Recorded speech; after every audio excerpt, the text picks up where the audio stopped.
Yeah, yeah, yeah, on me. Hey fancy beauties and bows, welcome back to the channel. I am here in my closet slash office and I'm coming in to do this video. It's a video request for one of our family members here, and she wanted me to kind of do an updated video or kind of like give my thoughts and my experience from my hysterectomy. So just to give you guys a little backstory on that, just in case you're not familiar with that journey, I had a partial hysterectomy in April of 2012. And so when it came about, I, of course, did not want to have the surgery. I wanted to, see what my options were. My symptoms were, of course, very, very, very heavy bleeding. And when I say heavy, I needed to use 2 Super Plus, sometimes 3 Super Plus tampons with 2 maxi pads. And those would only last because I was working in the casino back then, so we took a break every hour and 30 minutes. So I would barely make it through my break time in between, just to give you an idea how heavy it was. So I finally broke down because I was experiencing a lot of pain. My fibroids had gotten much larger in size. One of them had reached the size of, I believe he said like a golf ball, or maybe even like a little bigger than the size of a quarter. And I had several of them. So on top of that, my uterus was falling. And I believe that is pretty much what pushed me over to go ahead and opt for the surgery. I had a overwhelming amount of emotions. Some of those I shared with you guys in those videos. Some of them I did not. But I felt like, part of me is going to have to come out. Part of my womanhood is leaving. Because many of you don't know, I wanted to be a surrogate. And I was not comfortable in being able to come to the conclusion that with my womb gone, I cannot be a surrogate. So that was one of the downsides to, having to come to the conclusion that I did, in fact, have to have the partial hysterectomy. I tend to look at things on the upside, so I looked at it as, well, at least you don't have to have a full hysterectomy. There are still some parts of your womanhood that's going to be still intact. So I held on to that. I held on to the fact that, I won't have so much bleeding to deal with. Matter of fact, all of my bleeding would come to a halt immediately. So I would have that relief. Some of the other concerns that I had, and I expressed that in the videos back then, was the, intimacy part. Am I going to become dry? We're all grown here. So if I was going to become dry, is that, am I going to need aid into help me with lubricant and things of that nature. So all of that, was swarming around in my head, and I'm thinking, I do not want to have to do that, because my ultimate goal was to become married. And when you're married, you want to indulge in those intimate moments with your spouse. So I didn't want any interference. I want things to just move naturally, without having to manipulate and add things to, just to keep things going, because sometimes that can be a turnoff, for lack of a better word or term. And so I didn't want to have to endure that. Of course, at one point in our life, we're going to come to that point, and we're going to have aid in those type of areas. But at that time, in 2012, let me see, what is this, 2023? So that was like 11 years ago. I was like 40, 44, 45. So, that is still a young age. So I didn't want to have to, deal with things like that. So I went ahead, I had the surgery, and in those videos back then too, because I did have a C-section with my son, my middle baby, and the doctor that did the partial actually fixed the appearance of my C-section scar. So that was a plus. I looked at that as a plus as well. And so coming out of the surgery, I had a pretty good outlook on things. Plus, you guys know I've been riding with the Lord for a very, very long time. And so with him in my corner, I just felt like everything was going to be okay. I felt like, God is not going to deal me any cards that I can't shuffle through and make a great hand out of. You know what I mean? And so I looked at things like that coming out of the surgery. And I have to admit that flesh part of me still was nervous. I still was unsure of, how am I going to feel after this? What really is going to be my experience? Because at that time I was living with someone, and, I was participating in premarital sex. And so I was wondering, what is he going to feel? How, is it going to feel different to him? And, is he going to leave me if it feels different? And so all these things was going through my mind. At the same time, I'm fighting that off and trying to be positive, trying to, still remain on the upside of things, on the upside of thinking. And so it took me a minute to engage in intimacy again, and it did cause me some depression. And so this is one of the subjects that one of our family members wanted me to talk about and touch on. And I guess the way that I came out of that depression was I had to just kind of face things, and which is the type of person I am. I just felt like, okay, you're gonna have to face it, do the intimacy, see what happens, have an open dialogue with my partner.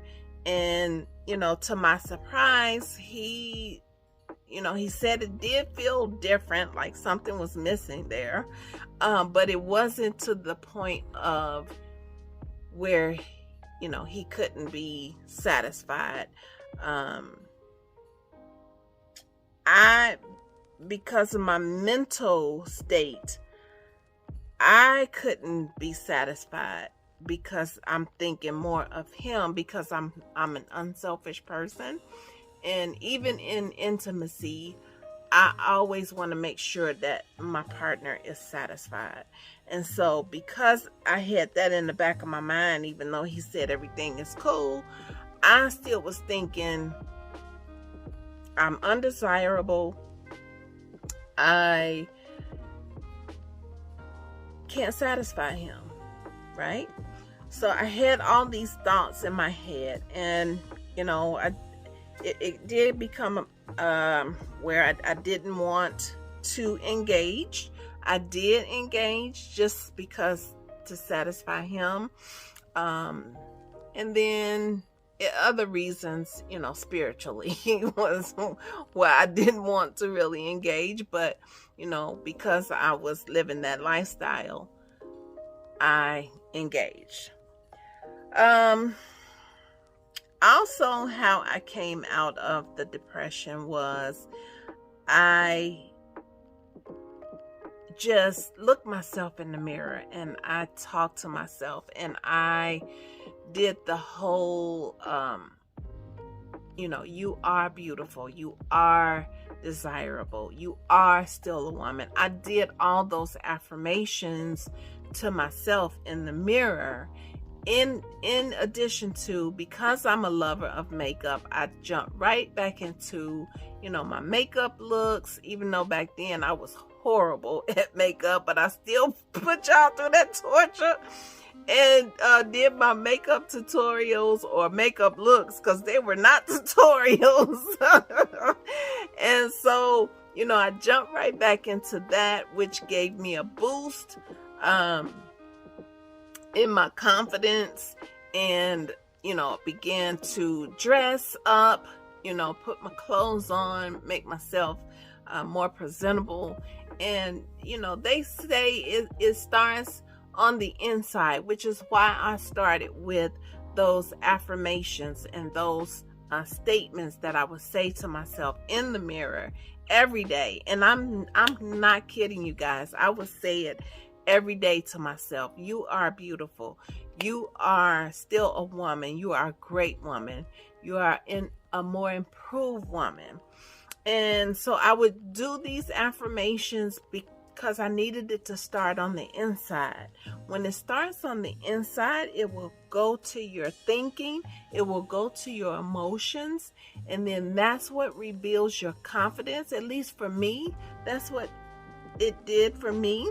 And then also, first and foremost, is always go to your Bible. So I'm going to share some scriptures that will help you with this. And it's going to be in Psalms. And if you guys know, Psalms is just that part of the Bible that will give you comfort. It will give you it will build up your self-esteem. It will give you that light that you're looking for. And so, starting with Psalms 9 and just going all the way through, actually, really just go all the way through the book of Psalms from Psalms 9, right? This is to help to battle that depression, to help you see how God comes to us and he helps us to stomp the devil out and to get those negative thoughts about ourselves out of ourselves, out of our thinking, and out of our journey to grow and our journey to embrace ourselves. No matter what journey that we're going on, there are going to be bouts of depression, and you have to know how to combat that. And I always go to the Bible for that, because once you get it in your spirit, it's going to exude through your thinking, through your tongue. It's going to go through your heart, your walk, your talk, your mannerisms. Everything is going to become positive, and you're not going to see it at first, but the more you do it, that's why they say it takes 30 days to build a new habit, to make a new habit, and to crush an old habit. This is the same steps that you're going to have to take when you're battling depression. Even when it comes to anxiety, you go through the same steps with that. And so then that way your confidence is built and you can overcome that depression. It'll get smaller and smaller, and before you know it, you are a much better person. You'll begin to see things as half full instead of as half empty. The other concern that she had was she wanted me to talk about the health aspects of things, the hair breakage and things of that nature. I did experience that as well. And the only thing you can do is, again, from the inside out. And I took my vitamins, which I still do to this day. I take my vitamins, any kind of vitamin I can get my hands on. Vitamin E, biotin, folic acid. Let me see. I think I said biotin. Vitamin A, B, and C. B12. What else? Other kind of vitamin is that I'm taking? Magnesium, turmeric, anything like that. And it's gonna be a lot of vitamins that you're gonna be taking. So I ended up having to get a pill box and put my vitamins in so that I can have it separated like that, instead of having to do it that chore every day. This one. I would already have it in my pill box. Also, just moisturizing, keeping your hair moisturized. And this goes back to, you got to listen to your hair. Your hair is going to tell you what it wants. If it needs more water, you'll be able to tell when you shampoo it. If it needs more moisturizer, it's going to tell you that it needs that. If you're moisturizing too much, it's going to tell you that, because you can over moisturize your hair, which will cause dryness as well. What else? Keep it protected. Do your protective styling. Massage, especially in this area. I had to do my massaging of my edges. And then finally, guys, to be honest with you, I just did a big chop, took all of that dead hair off, because, you know, just putting the wigs on, and I took a break from the wigs, which is a good time for you to go ahead and do the big chop. That way you're going to do several things. You're going to embrace yourself. You're going to embrace the beauty that God has already placed inside of you. A lot of times we think we have to have this on our head. We don't have to have the wig. That's society feeding that into us. God made us beautiful just the way that we are. And so when you do that big chop, you're going to feel that inside of you, that beauty that's inside of you. You're going to feel that.